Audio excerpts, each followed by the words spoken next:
All right, thank you. All right, everybody, so that's kind of the demo portion, if you will, of the morning. I believe we're going to transition now to maybe have an award ceremony. Is that right? And then the panel. So let's go ahead and get that started. I think I see Dawn coming out. We're going to do a site visit now.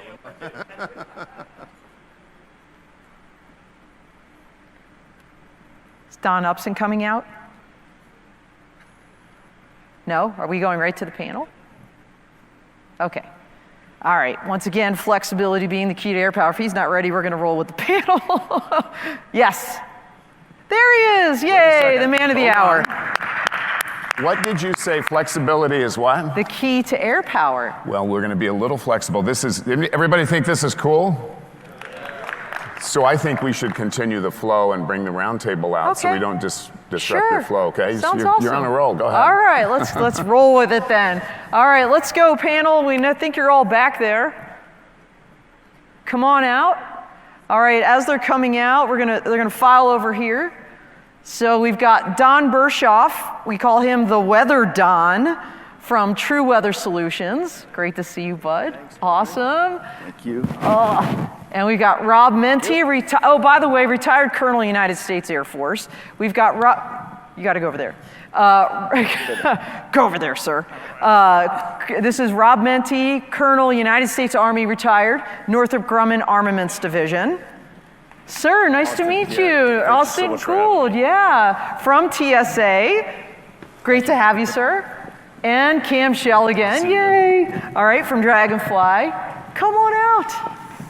Miss Hui Tran. So this is one of the first female directors of NASA's Ames Research Center. Senior Executive Service. What? Did I say it right? Yeah. Okay, all right, go. We're ready to go. So great to have you, Hui.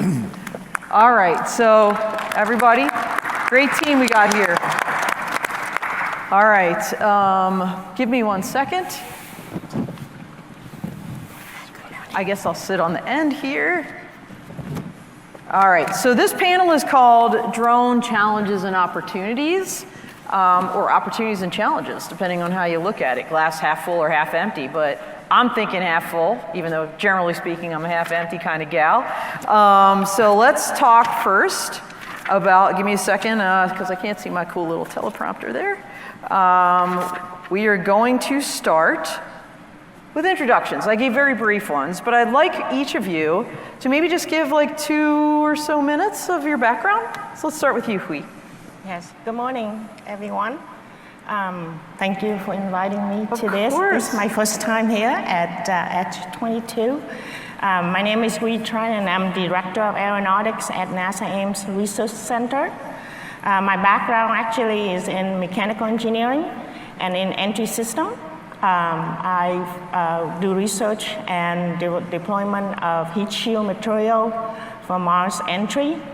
And one of the material that I invented called phenolic impregnated carbon ablator, which protect the first Earth entry of the spacecraft that coming back, and brought material from a comet, Vil 2. And since then, it has been used on all the Mars mission, including the latest one. And SpaceX also using it for its capsule, Dragon capsule, both crew and uncrew. Right now, I'm Director of Aeronautics, so my jurisdiction is in air traffic management, advanced aircraft design, and we have the largest wind tunnel in the world and the largest vertical motion simulator that we test all the handling quality of all aircraft designed for the military or commercial.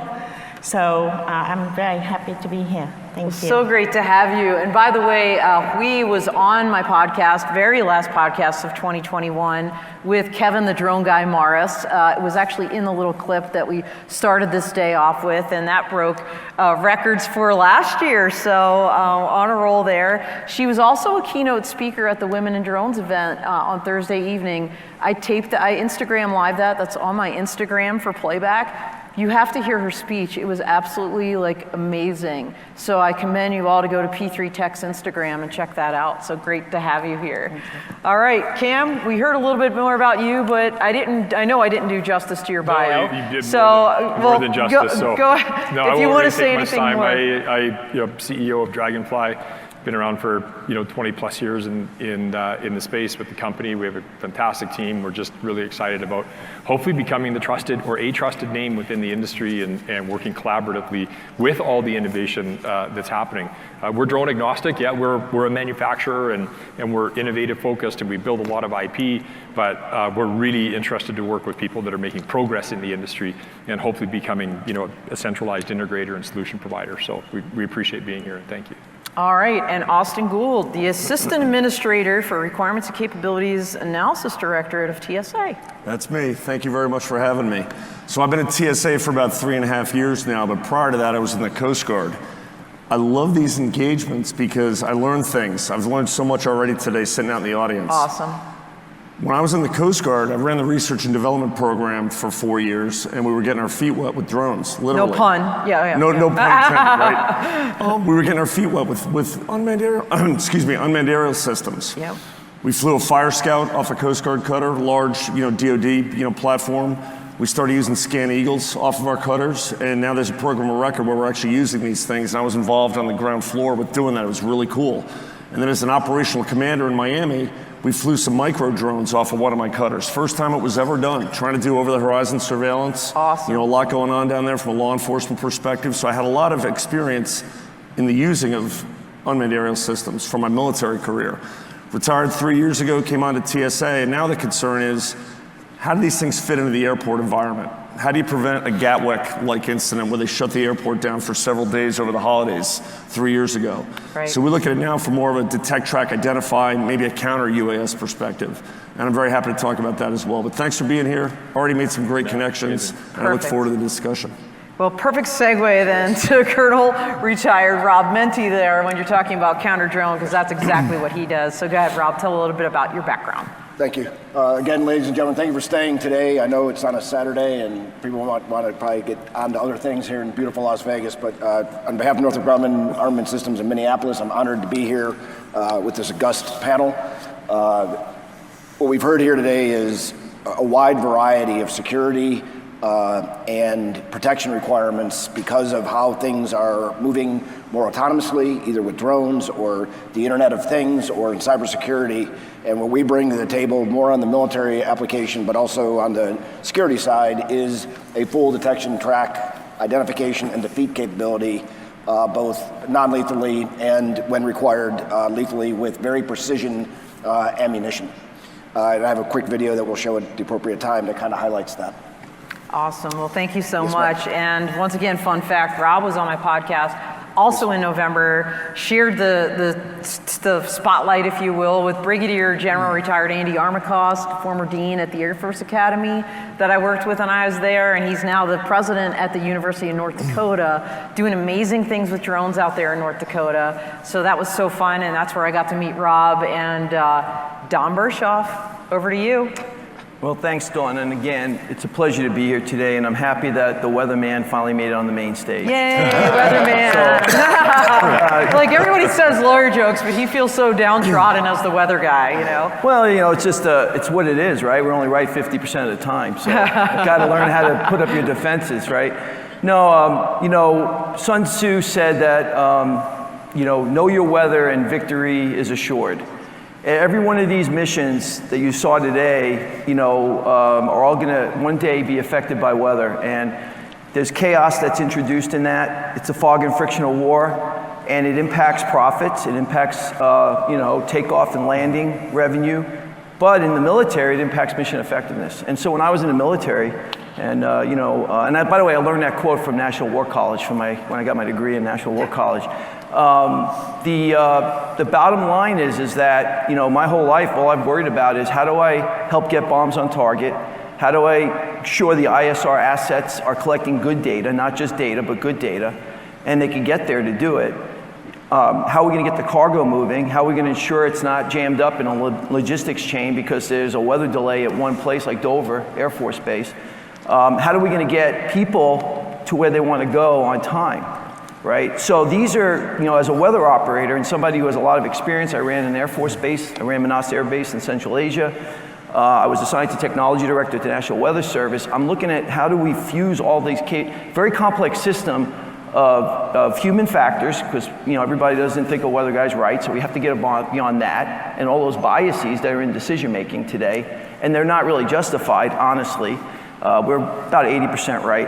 And then how do we improve the communication and the translation of very complex information that everybody thinks they understand into simple insights so that we can make the right decision most of the time. So I'll just leave with this. 40% of all manned aviation missions that are canceled or delayed due to weather, they could have flown.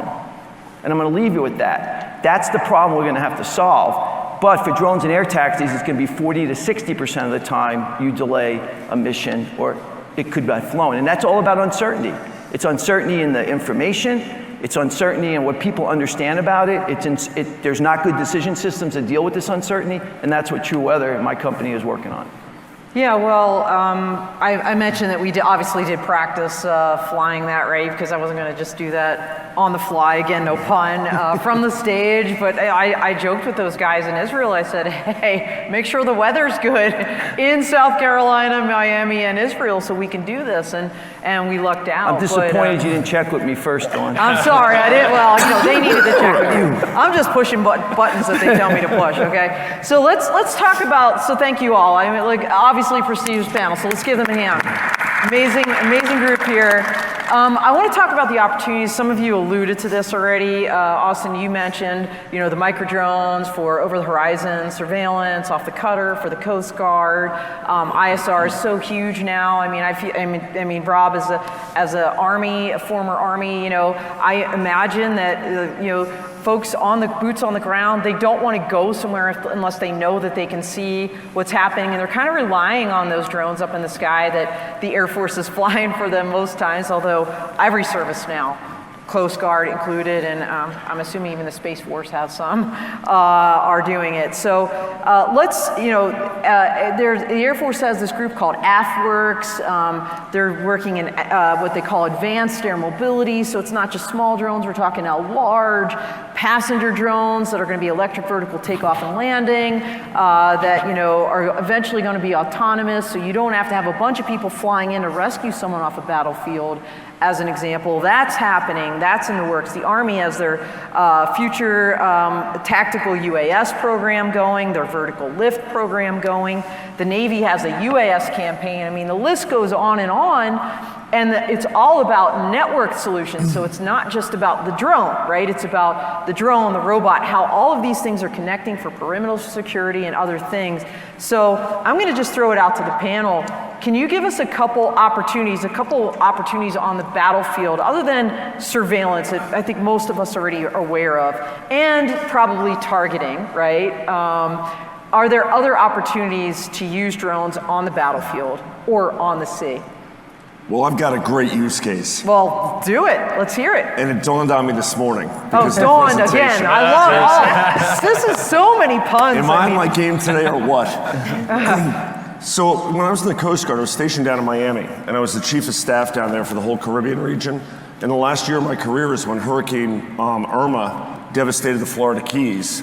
And then a couple of weeks after that, Hurricane Maria cut Puerto Rico in half. And so I was the incident commander in charge of the majority of the response from a Coast Guard perspective to that. Wow.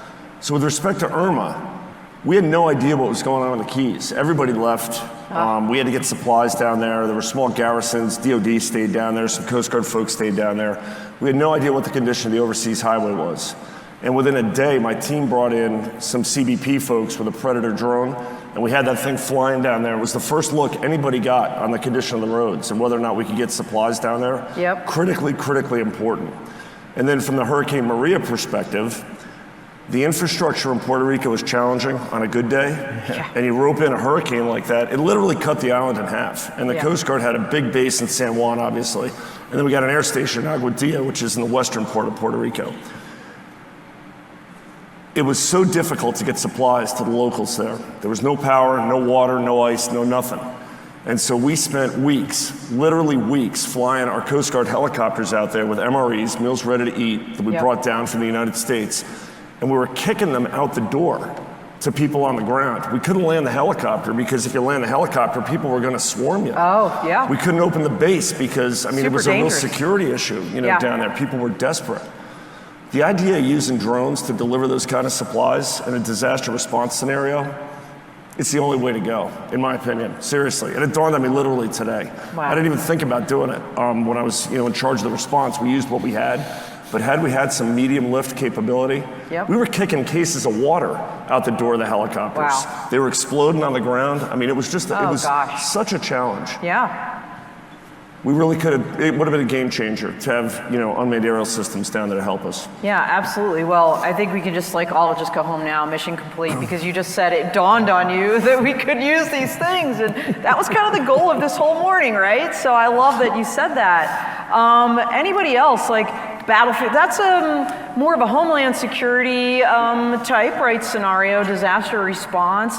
Battlefield, I mean, we can kind of open this up, and then we'll talk commercial.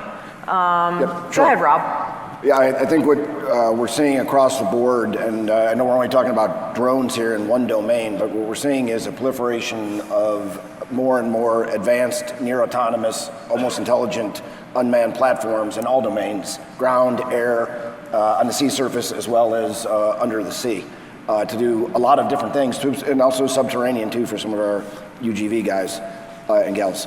And it's not only, what we're saying is a blending of the technology and the capability. It isn't anymore civilian, commercial, or military. It's really utilizing the interconnectedness of the world that we have today on a continuum of capability that may be purely only surveillance or moving over to a more of a traditional military application. And additionally, what we're saying, all the services are moving out on this, and so is CBP and others, is layering where human beings reside and using unmanned systems to provide you the information, decision-making, and in fact, actions as required for strike or other things at range, at distance, so that the human element is protected, because things are getting so lethal and so dangerous on the battlefield, you don't want to put humans there, that you want to make those contacts and those information decisions with machines. And we saw that today with what you did in Israel. Or, as he was just mentioning about what we want to do in Puerto Rico, you want to get unmanned assets there quickly and not put a human element at risk that comes with more cost, support, risks to the force, and all those other things. Yeah, so we're seeing a high teaming. Absolutely. I mean, teaming. That is the word of the day. I mean, Navy puts that in their unmanned, aircraft campaign, unmanned campaign plan. Yep. And you're right. It was unmanned campaign plan, not aircraft. It's just all of it, because the idea is human-machine teaming. And we talked about the drones being the ultimate social distancer, but as you said, their ultimate standoff capacity, capability, if you will, for folks on the battlefield. Cam, I think you mentioned some things you're working with on the military side. So one of the areas that we typically don't work with ordnance. The only ordnance we've ever done is an airbag explosive that shoots out a Kevlar net to capture another drone. But one of the areas that we're really excited about and proud to be working on is down combatant scenarios. So you have a down combatant and they need blood delivery, they need I'll call it booster pens, they need immediate protection, they just need awareness around them, they need medical supplies, bandages, anything that, if a medic can't get to somebody or a team can't get to somebody that's down right away, you can get a drone there, and who cares if you lose a drone, who cares if you lose 10 drones, right? Just get them there continuously and protect that down combatant. So I'm really excited about the possibilities and some of the work that's happening there that we get to participate in with some of our customers who are military contractors. No, that's a great capability, and NASA works quite frequently with the DoD in this space. What are you seeing on the research side? So on the research side, we're looking at airspace integration. When you send multiple drones interacting with helicopter, with other access, how do you provide the commander with that situation awareness in one place? essentially an iPad or displays. So that's what we're doing with the DoD. We're working with, we're supporting them on putting an airspace prototype for mostly drone, but at the same time, we're going to bring in other assets so that we can provide that situation, common situation awareness when a commander in somewhere else, A or B, C, they all see the same so that they can be able to launch their drone or fly the helicopter and know where you are so that everybody's safe that way. Absolutely. It's more than just the airspace. You know, I mean, Cam, you said earlier, data is kind of king, if you will. And Dawn, I mean, having that weather information fused into an ops center, like what Hui is talking about, not only to appreciate what's out there flying around, but like the weather. What's happening with the weather, right? Well, you know, so, you know, the big challenge we have where we fight wars is we don't have a lot of weather data. Because, and also the bad guys want to shut off our weather data. So, you know, I'm not even talking about satellites. You know, we can lose our satellites. Now, the thing that everyone has to understand is that satellites don't give us the microweather. You can't use satellites today or radar to pick up microweather. So when you're talking about getting something to somebody on a battlefield, if you're in a fog bank or you have other challenges like Ventura winds, you may not get there, right? But we want to know before you launch that this is going to be a problem so we can get another asset out there, right? We don't want to try to get out there and waste time. So the whole idea about weather is using it as a force multiplier so that you reduce the uncertainty, you reduce the rework, and you also, you know, increase the ability to keep people from hitting each other in the airspace. Now with drones, remember, there's no pilot on those flights.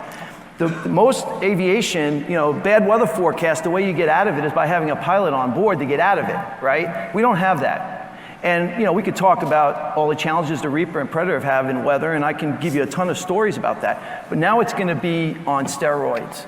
And now when you're talking about one-to-many trying to fly drones, that means that data has to be a lot better than it is today. And the only thing I'll add is that there are ways to improve data collection in combat areas for weather.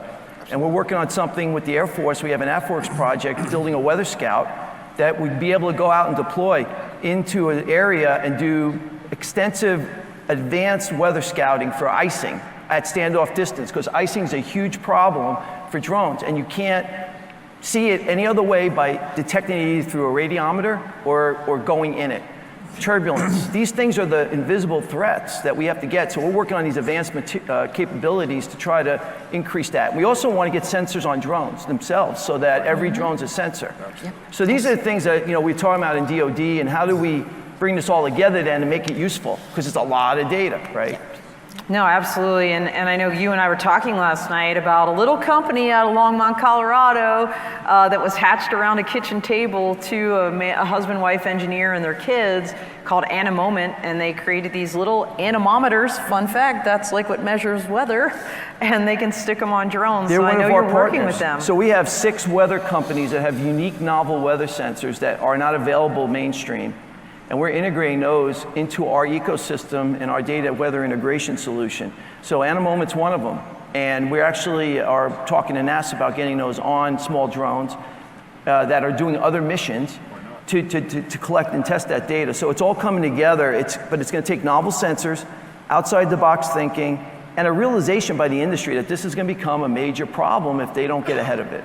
Absolutely. So to pivot a little bit, so we're kind of talking more battlefield. We talked a little about disaster response, disaster management. Let's just talk more generally public safety, because as I think about use cases, that is such a significant use case in the United States. And, you know, we always talk, you know, we're in this industry together. And so when we talk about some of the challenges, we're going to get to those. One of them is public acceptance. And the FAA does this incredible thing every year. It's called Drone Safety Awareness Week. It's in September. And they do a little theme every day. And one of the themes was public safety, public awareness. And when I first saw that combination, I like scratched my head like, what is that all about? But think about this. When law enforcement is out there with a drone, that's where the public is going to see the drone, right? They're not going to see it maybe on a construction site. We're going to get to some of these commercial uses. They're going to see law enforcement out there, and that's going to affect their perception. And so many incredible, let's call them drones for good use cases in the public safety sector. If anybody is in this sector and you're not a member of drone responders, sign up for that. It's completely free. They have about 4,000 or 5,000 members and growing. Public safety agencies all across the United States and globally that are collecting information, sharing best practices, doing podcasts, having events. Just incredible. And they do a survey every year. And this particular year, I'll just give you some examples of what they're saying public safety is being used for. Besides surveillance and some of the things you saw. Search and rescue, not only in forest, but whitewater rescue. Whitewater rescue is significant. Crowd monitoring, crime scene investigations. So think about a horrific accident on a highway, having to close that highway down for how long while they're mapping out the pieces and parts. Fly a drone over there, cutting that time probably in third or less. Just one incredible application. We talked about disaster management, Border Patrol. You mentioned that, Cam, I think when we were talking. And what other opportunities from a public safety standpoint are you thinking? You alluded to it a little earlier, counter drone, right? So we know there's people that are compliant, they know the rules, they're doing the right thing, and those are the majority of the people. But then you have those careless people, and then you have clueless people, and you have criminal people. So that's why counter drone, I think, it's kind of a challenge at the same time as it's an opportunity, as so many of these things are. So why don't we start with you, Austin, and talk a little bit about what TSA is doing in this space for counter drone and why you have concerns. So my 30-year Coast Guard career ended 3 years ago, and I'm with TSA, so I'm kind of on the other side of the equation. Right. I still see enormous opportunities for drone activity. Yep. Incredible public safety benefits, law enforcement, you name it. But in the airport environment, it's a challenge. And I think you all remember that Gatwick Airport was closed a little more than 3 years ago. Yep. And it was a really big deal. And it was a wake-up call for TSA. It was a wake-up call for the whole industry. And it was billions of dollars. I mean, we're not just talking inconvenience of canceled flights, which lately seems to be a regular thing for all of us, but billions of dollars every day. 130,000 people stranded over the holiday. Airport was shut down for 32 hours. The canceled flights were unbelievable, okay? And that's the kind of thing that could happen again, somewhere. So with the Gatwick incident as well, there's not even a really good image of the drone that was used. And we had a secondee, if you will, from London that was working with us at TSA for a while. He had the inside information on what happened there. There's still not even agreement about whether or not there was even a drone there. If you read some of the open source media, there are people that say it was all just kind of a fabrication. Right. But the impact was enormous either way. Yep. So at TSA, we're worried about what could happen in the airport environment here. And we're focused on detect, track, and identify right now. IFF, right? Identify friend or foe. Yep. Who are the legitimate operators? Who's the clueless operator? Who's the malicious operator? Yes. It's hard. And to detect and track drones in the airport environment, it's a real challenge because of all the ambient energy flying around, the communication systems and whatnot. So we're lashed up really tightly with the FAA on exploring technologies that we can use in the airport environment to detect, track, and identify drones. The FAA calls it developing objective standards for that equipment. We're working really hard with them. We've got a test bed set up in Miami right now where we can test, detect, track, and identify equipment in the airport environment to see what works and what doesn't. Because some of the vendors that are in this space, they'll tell you they can solve anything. But until you try it in the actual environment, it can be challenging. Well, not only that, but I'm going to just go on a limb and say I don't know that there's a one-size-fits-all solution anyway, right? It's going to depend on what you're trying to do. Like in the airport environment, right? One airport is not the same as another. So, right, a small regional airport is going to be very different from LAX. Absolutely. With regards to the threat and the environment and the challenges there. Absolutely. Yeah. So we're looking at all that stuff. And then we've got great support from government. We opened another test bed that we will be opening it this spring in LAX to do the same kind of work there. Yep. So we're going to advance our knowledge of how these systems work in the airport environment, how they can be used, and really enforce that public safety that we need in the airport environment.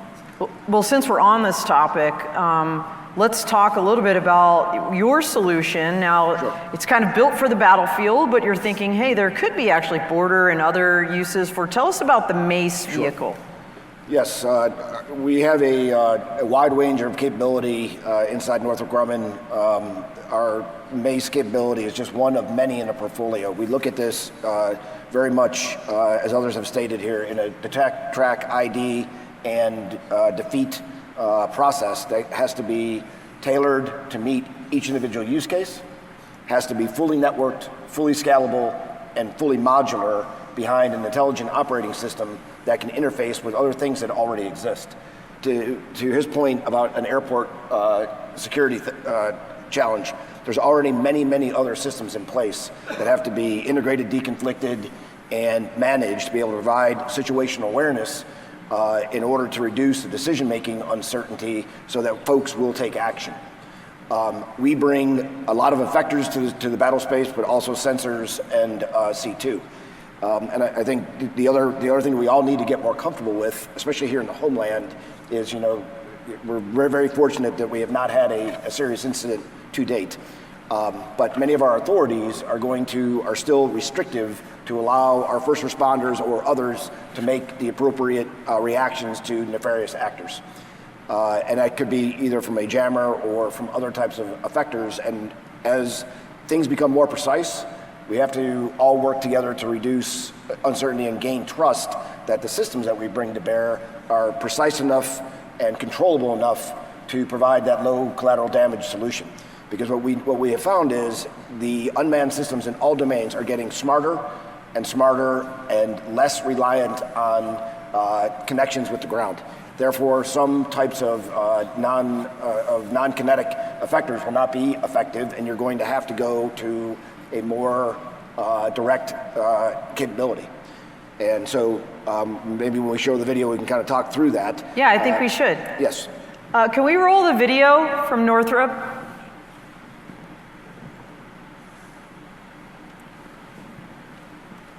We shall see. Maybe. Maybe not. It's like Oz is back there. Will Puppeteering. the Oracle make it run? Yes. Here we go.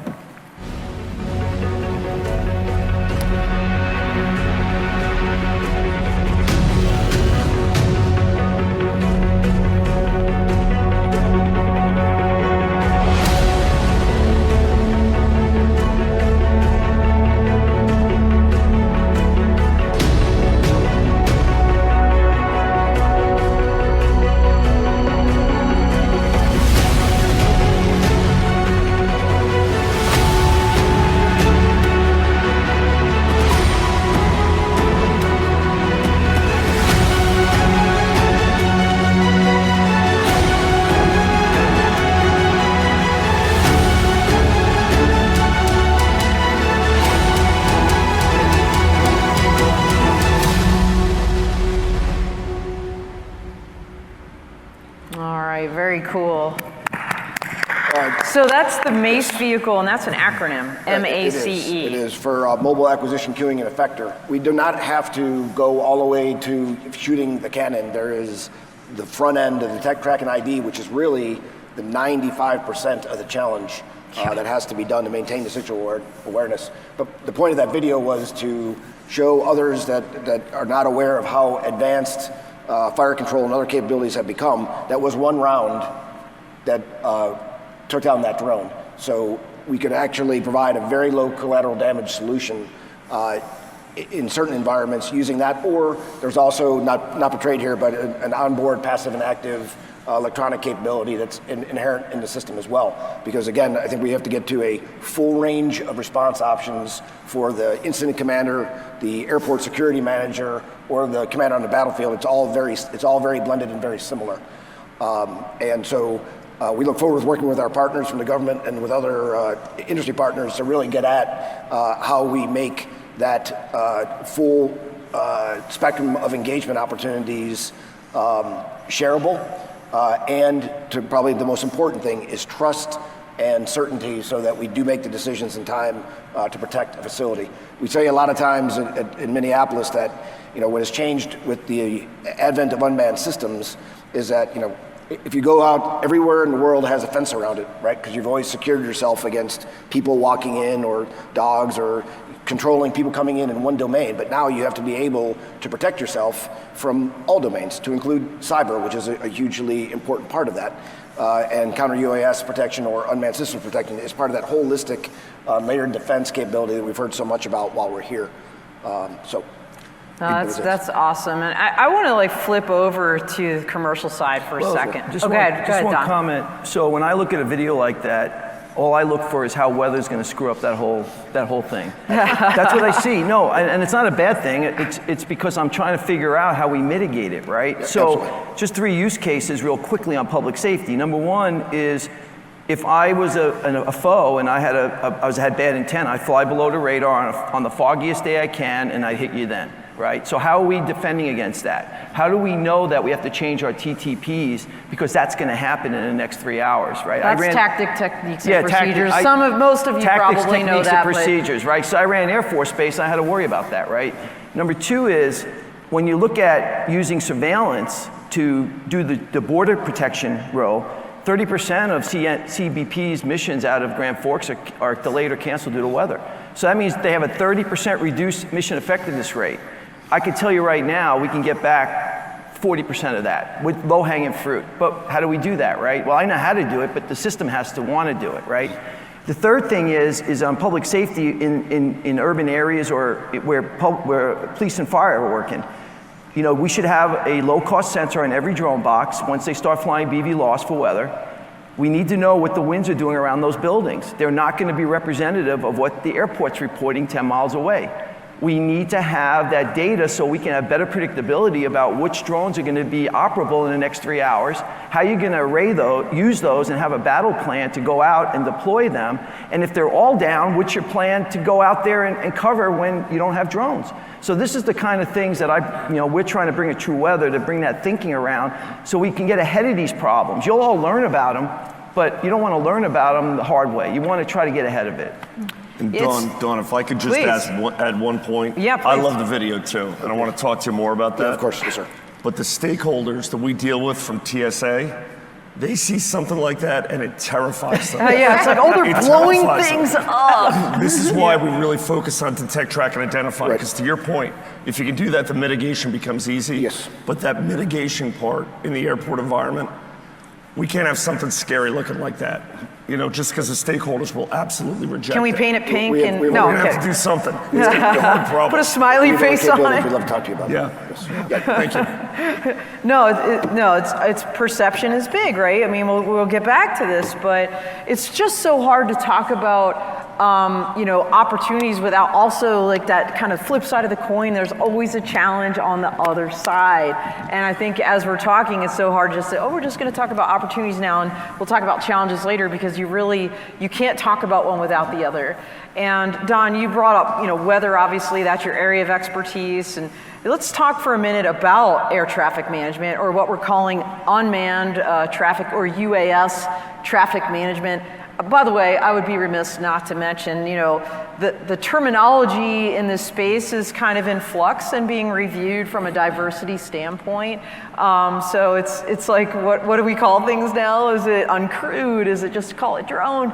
I kind of go where what I'm used to is with unmanned, and it's still in all the Federal Register as well. But the unmanned or UAS traffic management, we're talking low-level airspace. And just real quick, just so everybody appreciates this, this is not going to be controlled by your normal air traffic control. That is not the vision, right? So NASA and the FAA together collaborated on a concept of operations. You're on 2.0, I believe, version.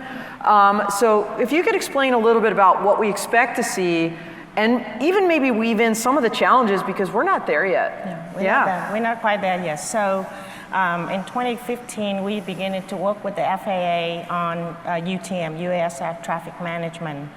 We coined the word UTM, and now actually it's been harmonized globally to Europe and other countries.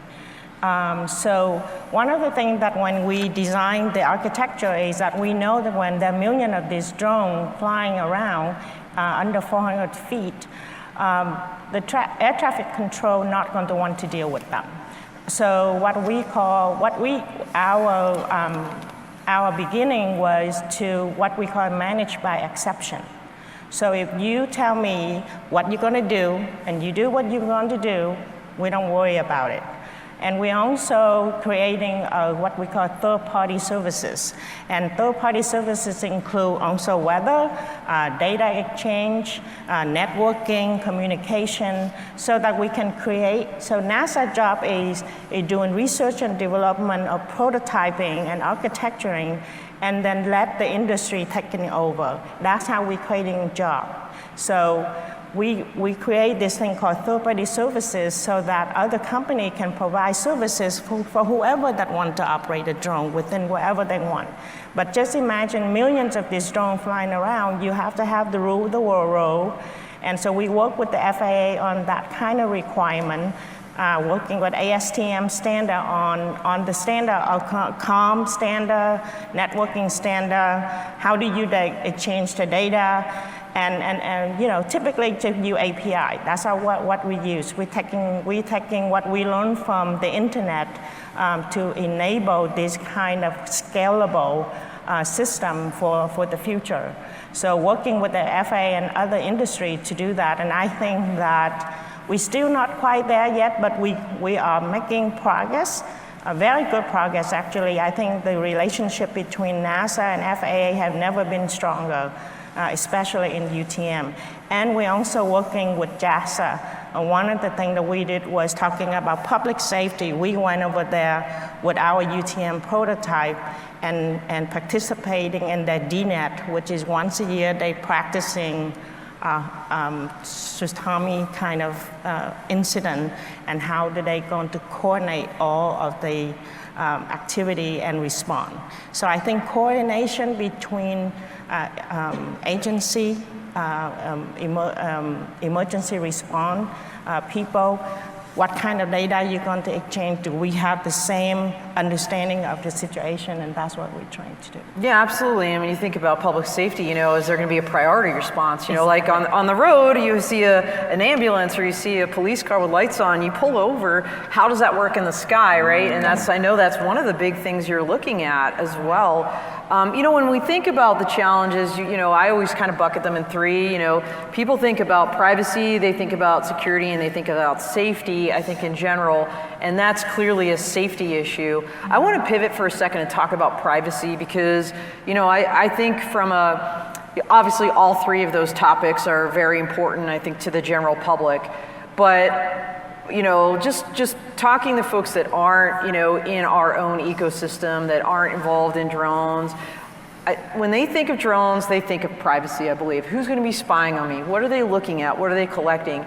And Cam, this morning we heard a lot of data that could be collected with drones, and we even heard Promo Drone with that cool thing that could, you know, collect like, okay, who's in the audience, and you know, are they, you know, I think with your technology, are these people related, or you know, what's their blood type? I mean, so how do we, you know, how do we protect privacy? How do we not, you know, stymie the use of this technology for good, which all of these use cases are good. All of the things you talked about, Cam, and of course what Jamar talked about, and Tony, and Elsight, and Highlander. How do we quell fears that privacy is going to be violated? What do we need to do to convince people that this will be used in a proper way? Well, so a couple of things, if you don't mind. So first of all, I think society getting comfortable with drones is inevitable. And the reason I say that is because the work that, you know, we are doing, say with DRL or Steve Wozniak's education, or we just recently announced a very big contract with a fantastic company called DDL, which we're building a companion drone for them. So it's an AI-based education drone. It's a hobby drone. They have 500,000 users right now that are building this companion drone, which is an air flight type drone for school-age kids. It's a hobby. So they're just going to get comfortable. Like, and you think that's a long ways out. That's only, I mean, these are like grade 8 kids. So, you know, these are decision makers inside of 10 years. You know, so I think it's inevitable. But that said, probably the number one issue that we deal with in terms of a larger commercial rollout with the type of technology that you allowed us to display here today is privacy. So we have other sheriff's departments that are looking at this and they're going like, whoa, wait a minute. I got to get reelected here. And if people are starting to think that I'm collecting medical data on my drones that are up in the air, I'm not going to get reelected. Like it's kind of like that tangible. And so, but what we've discovered is that there is a very good privacy construct that's already in place. You can't go out and collect data without consent. It's just like, and if you are, then there's going to be a problem. So there has to be consent around that type of data, unless of course it's an emergency situation and there's implied consent. And again, all of those rules have been worked out. So I think it's a lot of awareness and it's a lot of just kind of taking 1 or 2 steps and seeing, that these drones do save lives or that they do provide efficiency or that, they are an integral part of our society. But I don't think we need a big overhaul. I don't think we need a big like, oh my gosh, this changes everything. I think we've addressed all these issues before, just in different ways. No, I totally agree. I mean, from the legal standpoint, there's so much case law, especially for law enforcement on the Fourth Amendment constitutional side. I think people, when they see a new technology, they think, do we need something different? And between 2013 and 2015, we had this explosion of state laws, that kind of carved out jurisprudence. And when you needed a warrant, or that you basically forbade law enforcement from using a drone to collect information or evidence, with a drone, unless they, had a warrant. Okay, that's all right. Okay, we knew that, but then they with a warrant or with this or with that, but then they left some other things off the table in these laws, and it was just like, why are we doing this just because it's a drone? I think in the legal system we're going to see some challenges that's going to shape this, and because even though we think it's cut and dry, sometimes it's not. There's that case in Michigan where the township, it was a zoning case, the township hired a drone pilot to basically take some imagery of these folks that essentially had a junkyard in their backyard, and then they fined them. It's called Maxon versus Lakewood Township. And then they used it, of course, to fine these people. Well, it made its way into the court system and kind of blew it up and said, hey, the township needed a warrant to do that. Now, for me, that's a no-brainer, but there are a lot of people thinking, oh, why would they need a warrant? That's not a big deal. So there's definitely camps on both sides of this, and I think it's going to get interesting. I don't know that that's been appealed, but privacy will continue to be an issue, and I think, like you said, Cam, consent, notices, right? I'm pretty sure when you walked in this building, there's probably some sign we all just didn't bother to read that said, they have surveillance cameras, because they're everywhere already.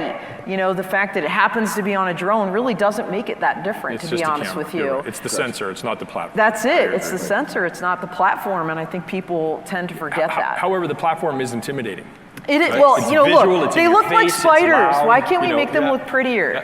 I mean, it makes it look like creepy and scary.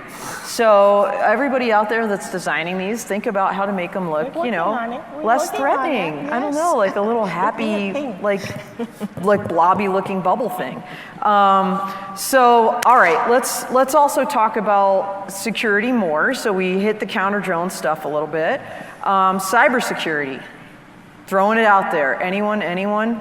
Weather data. Can people mess with weather data? If you've got sensors all over the place deployed like you want to, can I mess with that then ruin your operation? That would be the best indirect asymmetric approach to screwing up the whole drone industry, is just by going in and messing up the weather data, especially if you're doing machine to machine and nobody's overseeing it.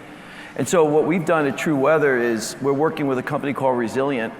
And we actually have several NASA contracts right now, SBIRs, where we're testing data from sensors. We're going to be putting them in Hampton, Virginia. We're going to be tracking the reliability and the data quality, and we'll have systems in place to know if it's been messed with. And then there's also a blockchain component to all of this, so we can have a chain of custody going back, so we can always figure out where we may have had a breach. As a former science and technology director at the Weather Service and a military guy, security is my top priority. Because not only from protecting my business, but also for knowing how weather could spoof and really mess up an operation. So we're all over that. And that's why it's going to be important for some regulations that come out, which I'm also on the ASTM F38 weather group, and I'm running the weather regulations for the whole US for UAS weather. And I have about 50 folks on there, and we're looking at what are those requirements going to be for weather supplemental data service suppliers to make sure that when a UTM or a PSU is getting our data and you're using it, we know it's secure. And we also want to have the metadata associated with it also. So this is a huge deal because I could throw this whole country in chaos in 10 minutes. Because people can't pay attention to everything that's going on. It's all automated. If we don't have checks and balances in there, it's fake news. Yeah, so as a research organization, we look a little bit farther out, and company like yours is great that you're doing that. We're looking at blockchain as a way to secure data. We call secure airspace. We have a research activity under one of our projects called secure airspace, looking at different technology. Another technology that we actually did propose and did the research and actually demonstrated, and we continue to do this, is quantum technology. Quantum? We're looking at quantum technology. How can we use quantum to secure the airspace and the communication and the network? It's a little bit above my head because I'm not really a computer scientist, but we have a very strong group of people at AIMS that are working on that right now. We do have some work with the IRBA for that, and we're hoping that we'll be able to tap into that kind of technology for the future. And hopefully could then transfer that technology to company outside.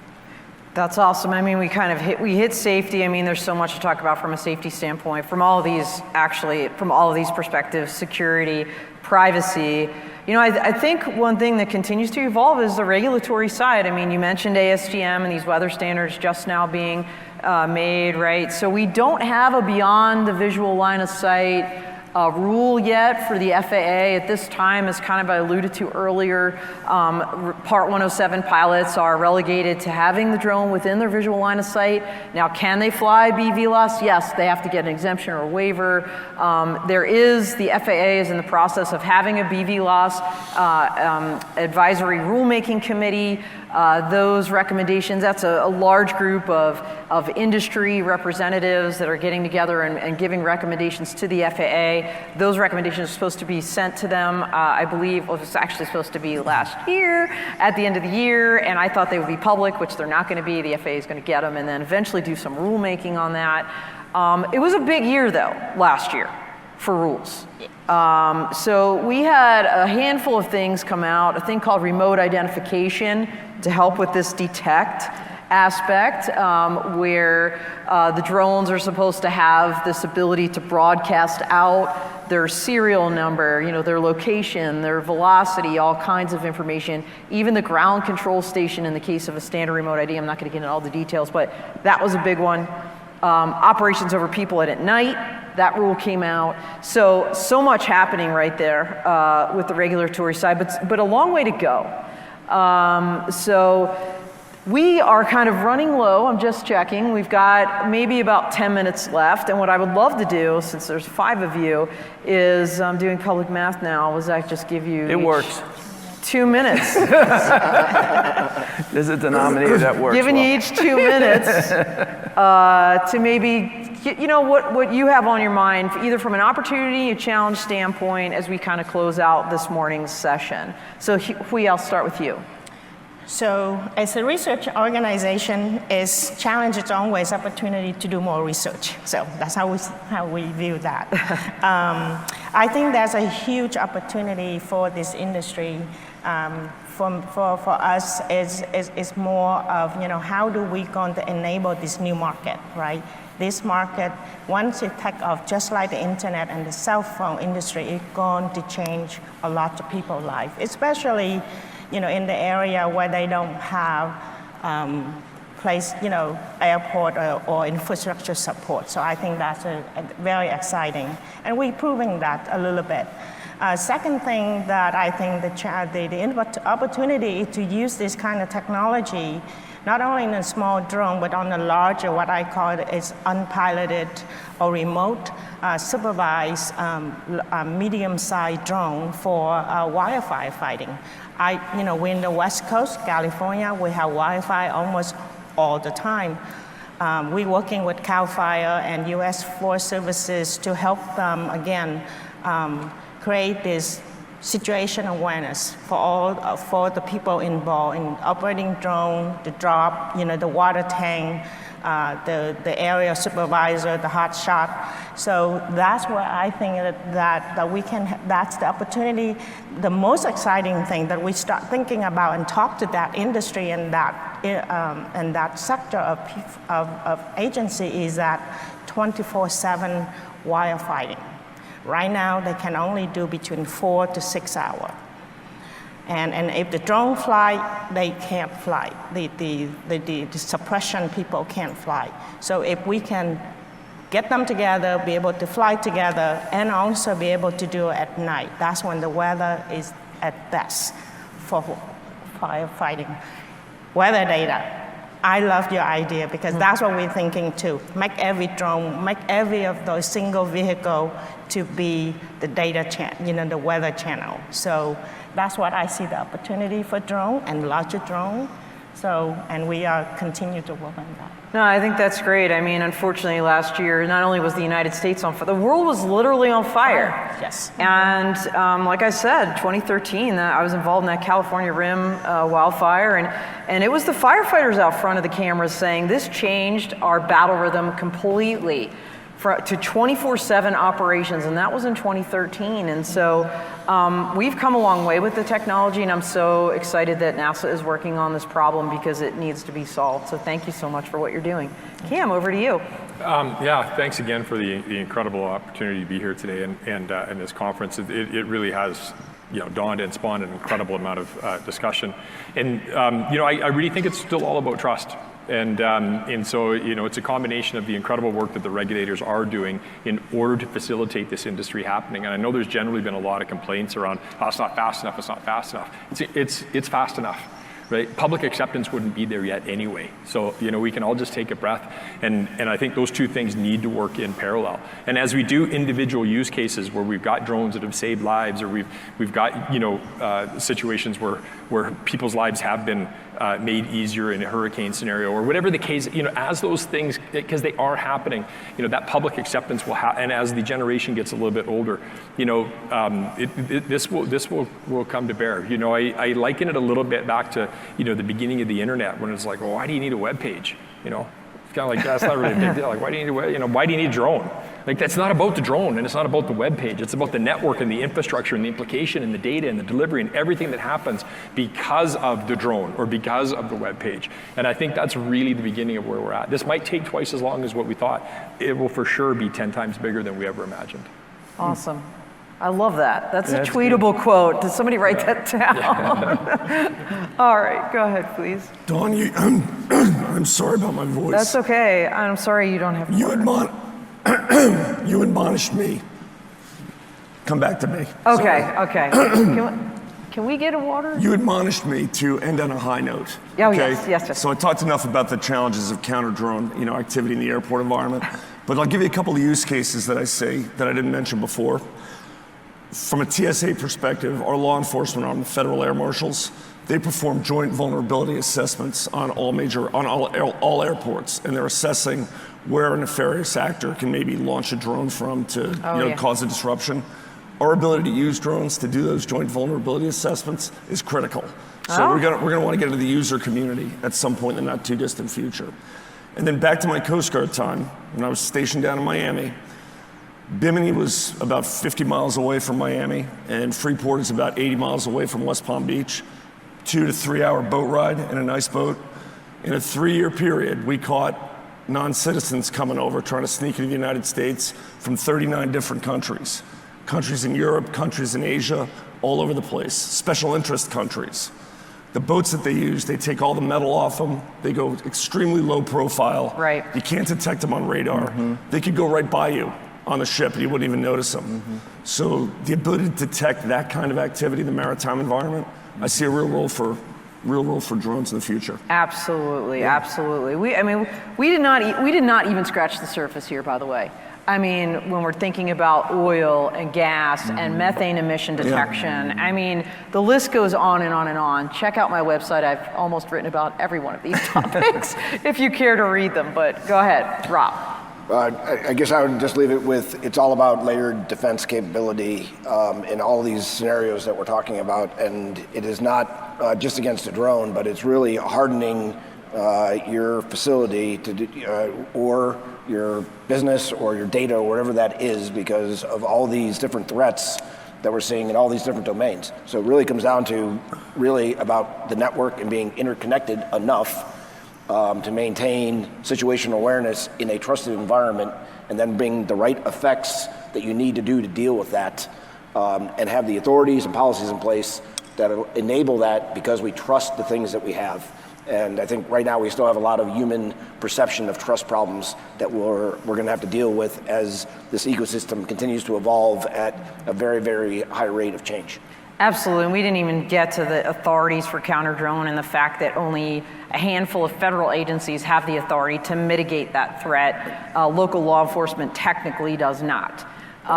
So that's just a whole nother thing that could be a whole nother hour, which we don't have time for. Don, you've got two. So we need to understand that the current weather system that's been built is a 1990s weather model, even though it's 2021.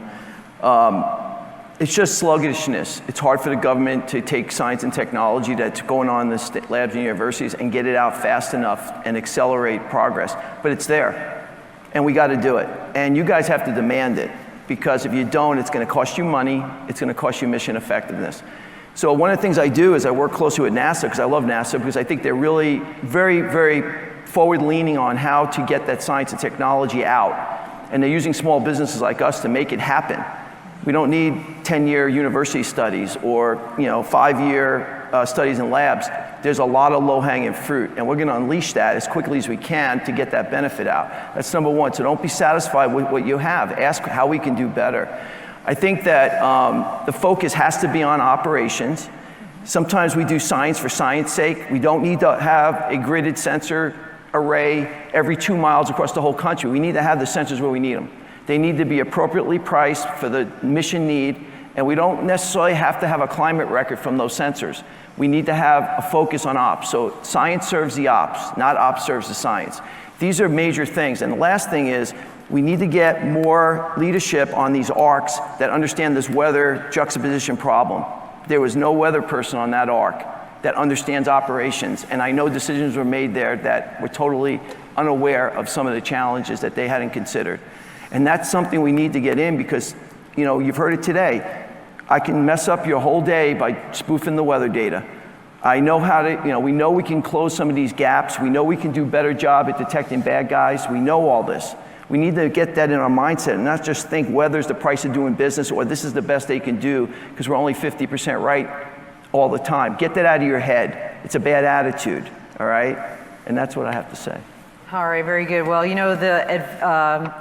the Advanced Aerial Advisory, or AA, what are they calling it now? It was the DAC, the Drone Advisory Committee. It's now the Advanced Air Mobility Advisory Committee. Those applications are due Monday, dude, so you need to apply. Yeah, I know, but they still haven't let the weather guy at the adult table yet. Well, so thank you for bringing me to the adult table. Well, yes, it was great to have you at the adult table and all of these amazing experts. Let's give them a hand. All right, thank you very much. Well, I think we are +1 over our time, so that's it. All of these folks will be here, so this is the end of our session. I hope you all did learn things. I hope things did dawn on you, and we will be around, so please hit us up. Please ask us questions. Check out the kiosk, and if anybody wants a cool pic with the drone, let us know. That's it. Thank you so much.